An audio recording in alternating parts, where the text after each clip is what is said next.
Bismillahirrahmanirrahim. Assalamualaikum warahmatullahi wabarakatuh.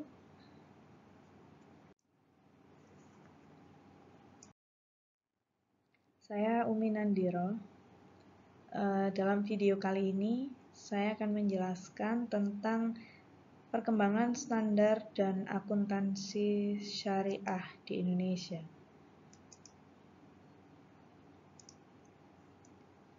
Baik, langsung saja kita bahas.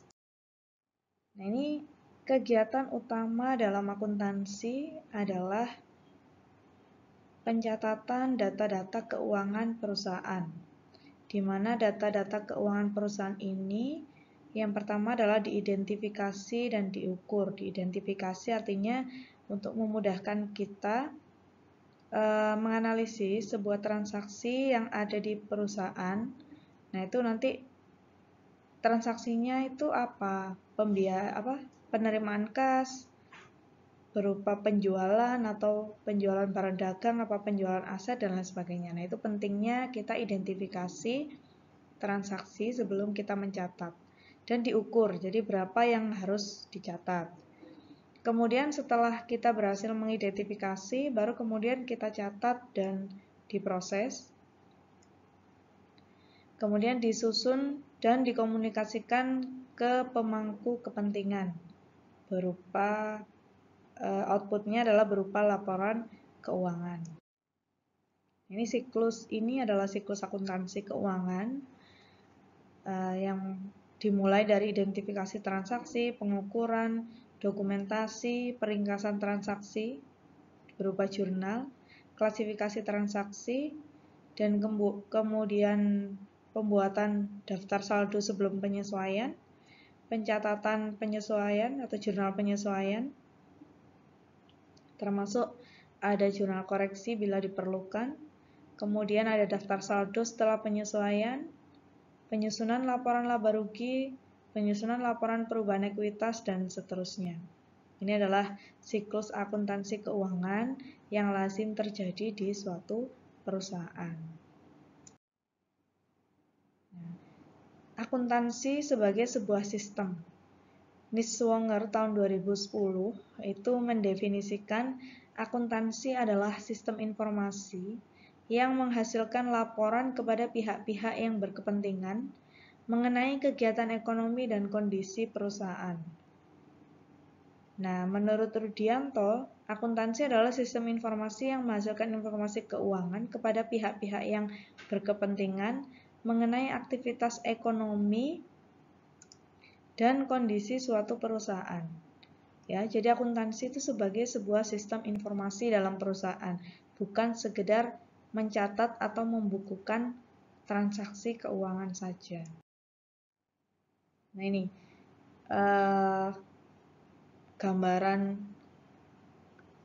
gampangnya akuntansi sebagai sebuah sistem informasi itu dimulai dari input yang berupa bukti transaksi, kemudian diproses melalui pencatatan jurnal, buku besar, neraca saldo, hingga menghasilkan output berupa laporan keuangan yang akan memberikan informasi kepada para pemangku kepentingan atau orang-orang yang butuh informasi terkait perusahaan.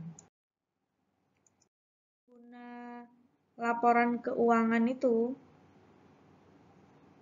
yang pertama adalah di dalam proses penyediaan informasi, kita perlu mengidentifikasi stakeholder atau siapa saja yang berkepentingan terhadap laporan keuangan perusahaan. Nah, stakeholder ini bisa dari internal, bisa dari eksternal. Yang dari internal siapa saja, misalnya pemilik, manajer, pegawai gitu ya. Kalau yang eksternal ada pelanggan, kreditor, pemerintah. Nah, itu para stakeholder eksternal. Kemudian ketahui kebutuhan informasi stakeholder. Jadi atas kondisi perusahaan itu, informasi apa yang mereka ini butuhkan. Baru kemudian kita rancang sistem informasi akuntansi untuk memenuhi kebutuhan stakeholders. Nah, sistem informasi akuntansi ini untuk mencatat data ekonomik dari aktivitas bisnis, lalu kemudian untuk menyiapkan laporan akuntansi yang diperlukan oleh para stakeholder. Nah, pemakai informasi akuntansi bisa pihak internal, bisa pihak eksternal. Yang pihak informasi akuntansi, siapa saja yang butuh investor, karena kan untuk melihat seberapa menguntungkan invest di perusahaan tersebut. Bisa karyawan, karena untuk menentukan going concern atau kelangsungan hidup perusahaan. Ya, jadi kalau perusahaannya likuiditasnya bagus, gitu kan, itu kan karyawannya menjadi tenang gitu bekerja di situ. Kalau kalau kondisi keuangan perusahaan lagi nggak bagus, nah itu kan pasti was-was ya. Jangan-jangan nanti akan segera ada PHK dan lain sebagainya. Kemudian pemberi pinjaman untuk melihat seberapa mampu perusahaan mengembalikan dana pinjaman yang diberikan. Ada supplier dan kreditor dan rekan bisnis lainnya, ada pelanggan, kemudian pemerintah yang kaitannya untuk menentukan besaran pajak, masyarakat atau publik di sekitar perusahaan. Nah, ini standar akuntansi keuangan di Indonesia. Apa saja standar akuntansi?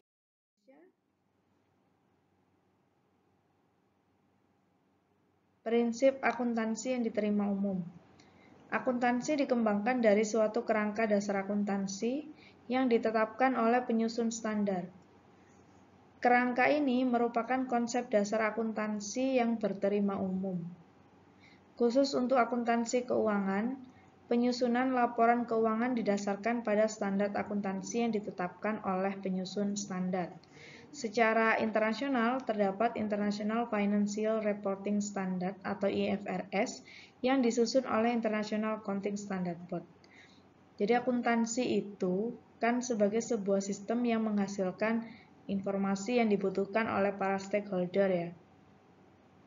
Nah, supaya informasi itu dapat dibaca atau dapat dipahami dan memiliki nilai guna gitu ya, maka harus disusun berdasarkan suatu standar tertentu.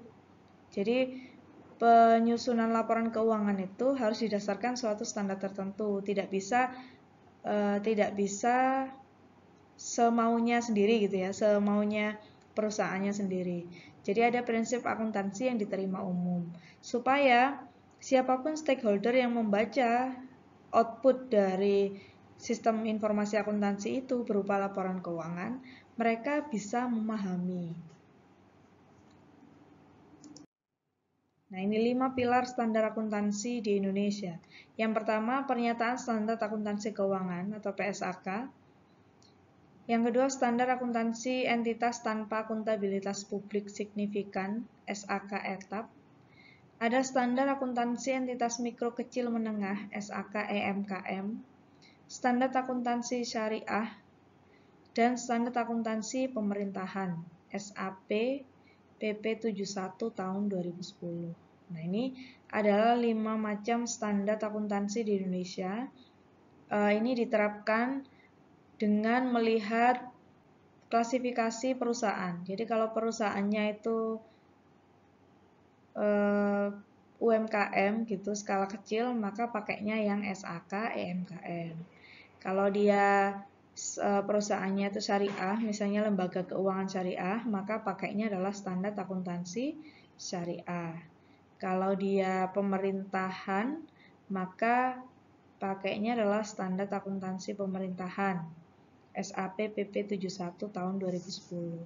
Jadi untuk menghasilkan laporan keuangan pemerintah itu standarnya ini, PP 71 tahun 2010.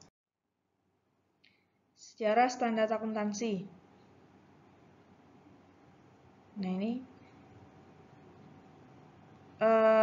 di tahun 2008 itu ada konvergensi IFRS sampai dengan tahun 2012. Ini tujuannya apa? Supaya laporan keuangan perusahaan Indonesia, nah itu bisa diterima di lingkungan global, lingkungan bisnis global. Tujuan utamanya adalah untuk menarik investor dari luar negeri, karena supaya laporan keuangan kita itu sudah terstandar internasional sehingga mereka bisa membaca laporan keuangan perusahaan Indonesia, dan harapan besarnya adalah bisa berinvestasi di perusahaan Indonesia. Nah, berikutnya untuk akuntansi syariah, seperti apa perkembangannya di Indonesia? Konsep dasar akuntansi syariah adalah sebagai sebuah proses akuntansi atas transaksi-transaksi yang sesuai dengan aturan yang ditetapkan berdasarkan syariat Islam. Konsep akuntabilitasnya lebih jauh dibanding konvensional. Akuntabilitas ini maksudnya pertanggungjawaban. Kalau akuntansi konvensional itu prinsip pertanggungjawabannya adalah dia hanya kepada para stakeholder, ya, yang semuanya itu adalah manusia. Tapi kalau di akuntansi syariah, konsep akuntabilitasnya lebih jauh, ada pertanggungjawaban pada manusia, Allah, dan alam semesta. Maka dari itu nanti pasti akan berpengaruh terhadap transaksi bisnisnya, ya. Karena pertanggungjawabannya kita ada juga kepada Allah, maka tentu kita harus memperhatikan mana yang boleh dan mana yang tidak boleh menurut Allah, menurut syariat Islam. 3 perbedaan mendasar dengan akuntansi konvensional adalah di transaksinya, operasional entitas bisnisnya, dan informasi yang dihasilkan. Jadi laporan keuangannya nanti lebih banyak. Kalau di akuntansi konvensional, laporan keuangannya hanya ada 5, yaitu laporan laba rugi, neraca, arus kas, perubahan modal, dan catatan atas laporan keuangan. Tapi kalau di entitas syariah, nanti ada tambahan laporan keuangan. Apa saja itu? Nah, ini nanti akan kita bahas lebih lengkapnya. Paradigma transaksi syariah. Alam semesta diciptakan oleh Tuhan sebagai amanah dan sarana kebahagiaan hidup bagi seluruh umat manusia untuk mencapai kesejahteraan hakiki secara material dan spiritual. Substansinya, aktivitas umat manusia memiliki akuntabilitas dan nilai ilahiyah yang menempatkan perangkat syariah dan akhlak sebagai parameter baik dan buruk, benar dan salahnya aktivitas usaha. Terbentuk integritas yang membentuk karakter dan tata kelola yang baik dan disiplin pasar yang baik, ya. Berangkat dari akuntabilitas kepada Allah tadi, sehingga kita harus paham bahwa paradigma transaksi syariah itu harus betul-betul didasarkan pada didasarkan pada aturan syariah gitu ya. Sehingga landasan kita menentukan transaksi ini boleh apa enggak, baik apa enggak, nah itu berdasarkan syariah. Ini karakteristik transaksi syariah. Yang pertama, hanya dilakukan dengan prinsip saling paham atau saling ridho. Yang kedua, prinsip kebebasan bertransaksi diakui sepanjang objeknya halal dan baik. Yang ketiga, uang hanya berfungsi sebagai alat tukar dan satuan pengukur nilai, bukan sebagai komoditas yang boleh diperdagangkan. Kemudian yang keempat, tidak mengandung unsur riba, kezaliman, unsur maisir, unsur gharar, dan unsur haram. Yang kelima, tidak menganut prinsip time value of money. Nah, ini yang biasanya dipakai di akuntansi konvensional.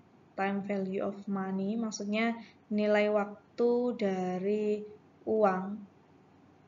Artinya uang 100.000 sekarang dengan uang 100.000 zaman dulu. Nah, itu kan beda ya nilainya. Sama-sama 100.000 tapi nilainya beda. Artinya kalau dulu kita punya uang 100.000 mungkin bisa dapat banyak barang. Tapi kalau sekarang, nah uang 100.000 bisa nggak sih buat beli tanah? Kan nggak bisa ya. Kalau orang tua kita mungkin zaman dulu banget, nah itu punya uang 100.000 itu udah banyak ya, udah bisa beli tanah. Tapi kalau sekarang nggak bisa. Nah itulah implementasi dari time value of money. Karena ini kalau kita menganut time value of money, akhirnya arahnya ke mana? Kita menjadi investasi yang berlebihan itu loh untuk untuk mengantisipasi dari penurunan time value of money. Yang keenam, dilakukan berdasarkan suatu perjanjian yang jelas dan benar. Yang ketujuh, tidak ada distorsi harga melalui rekayasa permintaan maupun rekayasa penawaran. Tidak mengandung unsur kolusi dengan suap-menyuap. Tujuan dari laporan keuangan syariah adalah yang pertama meningkatkan kepatuhan terhadap prinsip syariah dalam semua transaksi dan kegiatan usaha. Yang kedua, informasi kepatuhan entitas syariah terhadap prinsip syariah. Bila ada informasi aktiva, kewajiban, pendapatan, dan beban yang tidak sesuai dengan prinsip syariah, dan bagaimana perolehannya, dan bagaimana penggunaannya. Kemudian yang nomor 3 adalah informasi untuk membantu mengevaluasi pemenuhan tanggung jawab entitas syariah terhadap amanah dalam mengamankan dana, menginvestasikannya pada tingkat keuntungan yang layak. Yang keempat adalah informasi mengenai tingkat keuntungan investasi yang diperoleh dari penanaman modal dan penanam modal dan pemilik dana sirkah temporer, dan informasi mengenai pemenuhan kewajiban fungsi sosial entitas syariah. Laporan keuangan menyajikan informasi mengenai entitas syariah yang meliputi aset atau harta, kemudian liabilitas atau hutang, dana sirkah temporer, ekuitas, pendapatan dan beban termasuk keuntungan dan kerugian, kontribusi dan distribusi kepada pemilik dalam kapasitasnya sebagai pemilik, arus kas, dana zakat, dan dana kebajikan. Nah, ini nomor 3, 8, dan 9 inilah yang membedakan antara informasi keuangan entitas syariah dengan entitas konvensional. Kalau di konvensional ini nggak ada dana zakat, dana kebajikan, dan dana sirkah temporer itu tidak ada. Nah, ini komponen laporan keuangan atau macam-macam laporan keuangan di entitas syariah itu ada 9. Kalau di entitas konvensional kan hanya ada 5 yang saya sebutkan tadi. Nah, kalau di syariah itu ada 9. Laporan laba rugi apa saja elemennya, penghasilan dan beban. Laporan laba rugi itu apa? Laporan yang menyajikan penghasilan yang diperoleh selama satu periode akuntansi dan beban-beban yang dikeluarkan dalam rangka memperoleh penghasilan tersebut selama satu periode akuntansi. Nah, ini laporan laba rugi. Judulnya aja laporan laba rugi ya, berarti nanti di dalamnya ya akan menyajikan perusahaan tersebut laba atau rugi. Nah, untuk mencarinya kan berarti penghasilan dikurangi beban. Bentuk laporan laba rugi ada 2 macam, bisa bentuk satu tahap, bisa bentuk beberapa tahap. Ini contohnya. Contoh laporan laba rugi bentuk satu tahap. Pendapatan dikurangi beban. Laporan perubahan ekuitas atau laporan perubahan modal. Definisinya adalah laporan yang menyajikan perubahan ekuitas selama satu periode akuntansi. Elemen penyusunnya apa saja? Modal awal atau ekuitas awal periode, penambahan dan pengurangan ekuitas, kemudian ekuitas akhir periode. Penambahan dan pengurangan ini dari mana? Bisa dari laba atau prive yang diambil oleh pemilik. Ini contoh dari laporan perubahan ekuitas. Berikutnya, laporan posisi keuangan neraca. Laporan yang menyajikan posisi aset, kewajiban, dan ekuitas pada saat atau tanggal tertentu di akhir periode pelaporan. Elemen penyusunnya ada aset, kewajiban, ada dana sirkah temporer, dan ekuitas. Bentuk laporan keuangan neraca ada bentuk akun dan bentuk laporan. Nah, ini contohnya. Laporan keuangan, laporan posisi keuangan atau neraca. Nah, ini memuat aset, kewajiban, dan ekuitas. Laporan arus kas adalah laporan yang menyajikan ringkasan dari penerimaan kas dan pengeluaran kas selama satu periode akuntansi. Elemen penyusunnya apa? Penerimaan kas, pengeluaran kas. Urutan penyusunannya adalah penerimaan atau pengeluaran kas dari aktivitas operasi, kemudian penerimaan atau pengeluaran kas dari aktivitas investasi, dan penerimaan atau pengeluaran kas dari aktivitas pendanaan. Metode penyusunan laporan arus kas bisa menggunakan metode langsung atau metode tidak langsung. Ini contohnya laporan arus kas dari aktivitas operasional, dari aktivitas investasi, dan dari aktivitas pendanaan. Berikutnya catatan atas laporan keuangan. Berisi informasi tambahan atau informasi sebagai tambahan informasi yang disajikan dalam laporan keuangan. Kalau di laporan keuangan itu kan setiap akun-akunnya hanya menyajikan neraca. Nah, kalau di CALK ini bisa bentuknya naratif. Misalnya kayak kas totalnya 10 juta misalnya. Nah, itu 10 juta itu diposisikan di mana? Di uang kas perusahaan, berangkas perusahaan, di bank. Kalau di bank ya bank apa, nomor rekeningnya berapa. Nah, itu isinya CALK adalah seperti itu. Jadi penjelasan dari laporan keuangan. Nah, ini kan memberikan penjelasan naratif atau rincian jumlah yang disajikan dalam laporan keuangan. Memberikan informasi pos-pos yang tidak memenuhi kriteria pengakuan dalam laporan keuangan. Berikutnya adalah laporan dana zakat yang berisi sumber dan penyaluran dana zakat.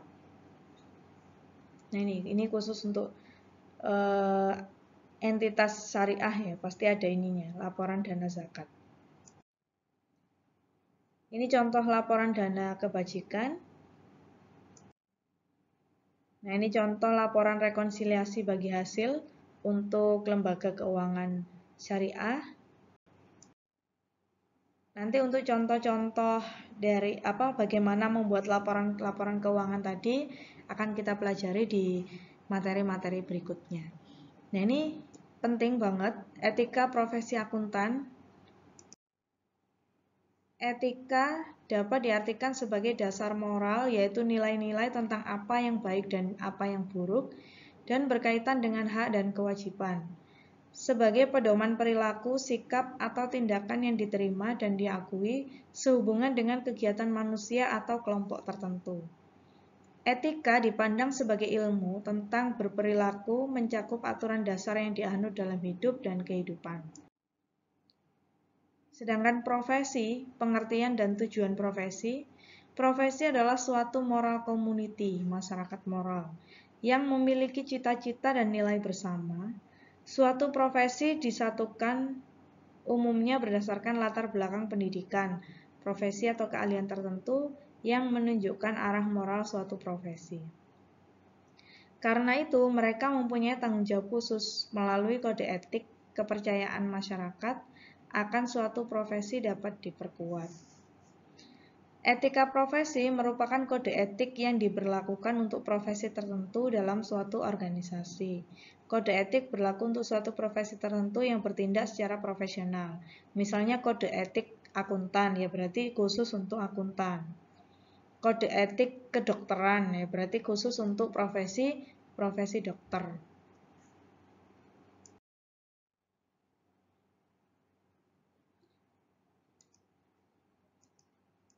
Nah, etika bisnis atau etika profesi, prinsip-prinsip yang mendasari perilaku etis. Yang pertama adalah hindari pelanggaran etika walaupun itu kecil. Pusatkan perhatian pada reputasi jangka panjang. Anda bisa saja dihadapkan pada konsekuensi pribadi yang buruk bila tetap berpegang pada posisi yang etis.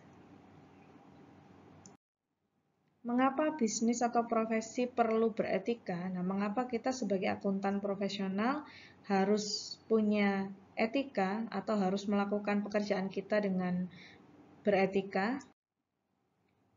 Karena bisnis atau profesi tidak hanya bertujuan untuk profit, melainkan perlu mempertimbangkan nilai-nilai manusiawi. Apabila tidak akan mengorbankan hidup orang banyak, sehingga masyarakat pun berkepentingan agar bisnis dilaksanakan secara etis. Bisnis atau profesi dilakukan di antara manusia yang satu dengan manusia yang lainnya, sehingga pasti membutuhkan etika sebagai pedoman dalam berperilaku. Bisnis saat ini dilakukan dalam persaingan yang sangat ketat, sehingga tidak menutup kemungkinan kadang ada banyak orang yang menghalalkan segala cara demi bisa mencapai tujuannya.